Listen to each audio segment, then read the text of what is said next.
재미있고 신나는 강남회관, 꿈이 있어야 도전할 기회도 생긴다. 이런 주제로 오늘 여러분들과 같이 이야기를 나눠보고자 합니다. 우리가 인생을 살아가면서 꿈을 다 가지고 있었습니다. 학창 시절에 내가 가지고 있었던 꿈이 있고요. 사회생활을 시작하면서 가지고 있던 꿈이 있었습니다. 그런데 우리가 인생을 시작하면서 또 살아가면서 내 꿈이라는 것보다는 현재의 처한 상황에 맞추어서 열심히 또 열심히 이렇게 살아가다 보니까 결국은 내 꿈을 잊고 살아가는 것 같습니다. 그리고 그 꿈이 현실과 멀기 때문에 결과적으로 그 꿈을 꿈으로만 생각을 하고 내가 더 이상 왜 어떤 꿈을 위해서 살아가고 있는지에 대해서 생각할 수 있는 시간마저도 없어지는 것 같습니다. 그런데 가슴 속에 내 작은 꿈 하나가 있어야만이 그 꿈을 실현할 수 있는 기회가 찾아온다는 겁니다. 그래서 오늘 제가 여러분들과 같이 이야기를 나누려고 하는 부분은 여러분들이 어떤 꿈을 가지고 있고 그 꿈을 이루기 위해서 내가 어떤 분야에서 일을 해야만이 그 꿈을 이루어 갈 수 있을까라는 그런 주제로 여러분들과 이야기를 나눠보고자 합니다.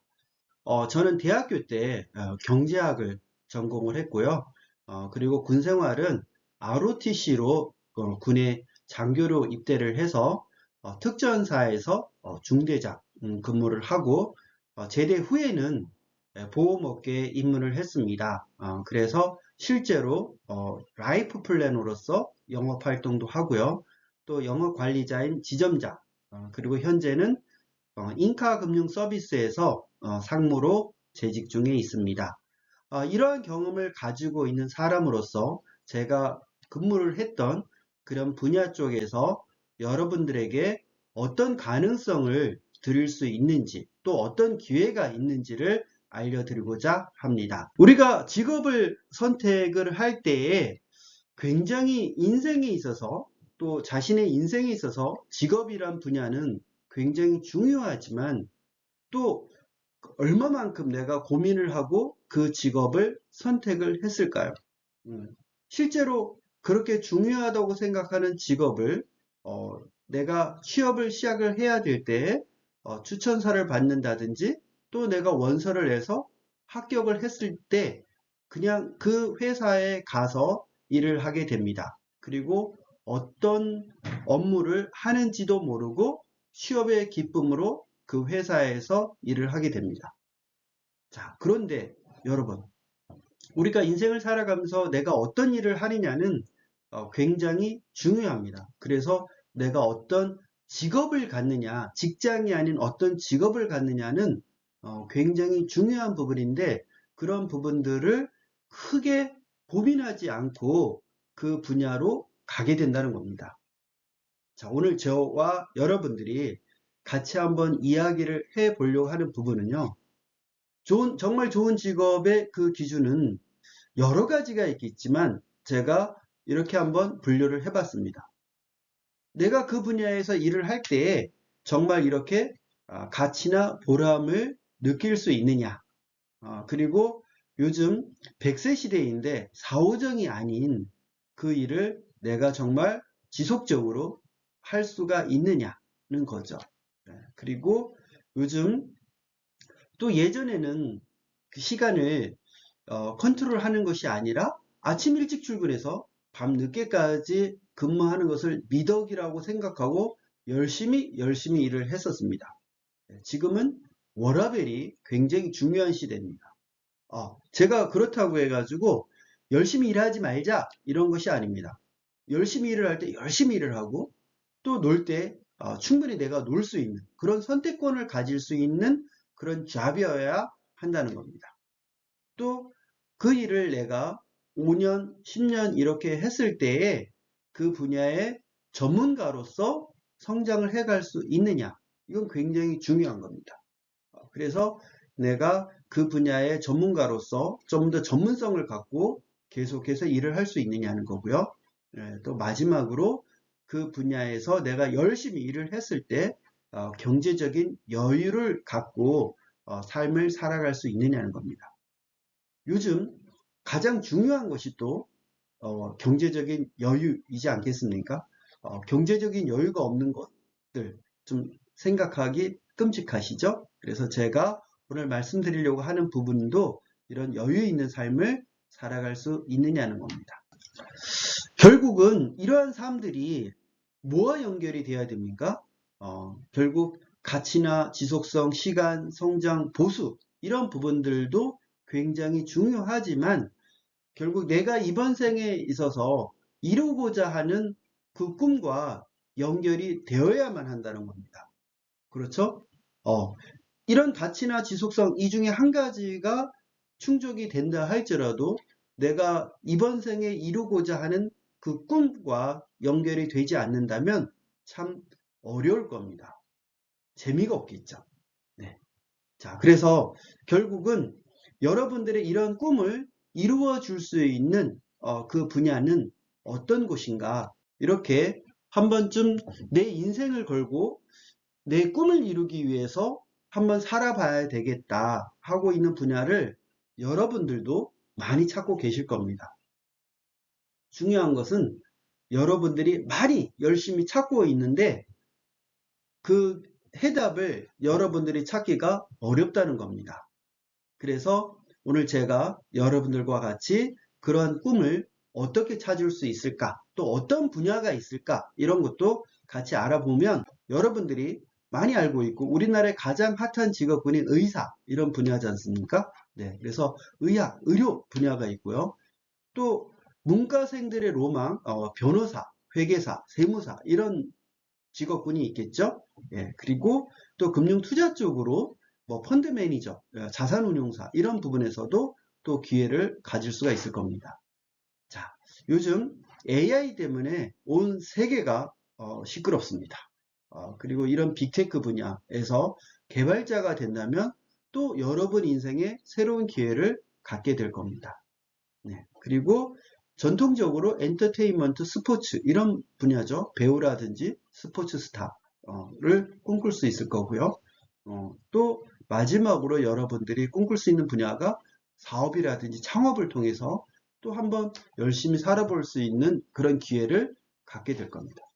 제가 이렇게 6개의 분야로 크게 한번 분류를 해 보았지만은 여러분들 중에서 그래 바로 이 분야야 라고 생각하시는 그런 부분을 찾으셨나요? 네, 아마 찾지 못했을 겁니다. 왜냐하면 이런저런 이유로 인해서 여러분들이 막상 도전하기에는 다 너무나 큰 벽이 있기 때문에 여러분들이 선뜻 이 분야라고 정해서 도전을 할 수 있는 분야가 눈에 보이지 않을 겁니다. 그래서 오늘 제가 여러분들에게 알려드리려고 합니다. 바로 이 분야입니다. 보험 설계사 영업 관리자입니다. 여러분들이 보험 설계사 영업 관리자라는 직군은 사실 굉장히 많이 생소하고 또 많은 선입관이 있기 때문에 쉽게 생각하기 어려운 분야입니다. 어떤 분야에서 기회가 있으려고 한다면 그 분야에 분명 문제가 있어야 됩니다.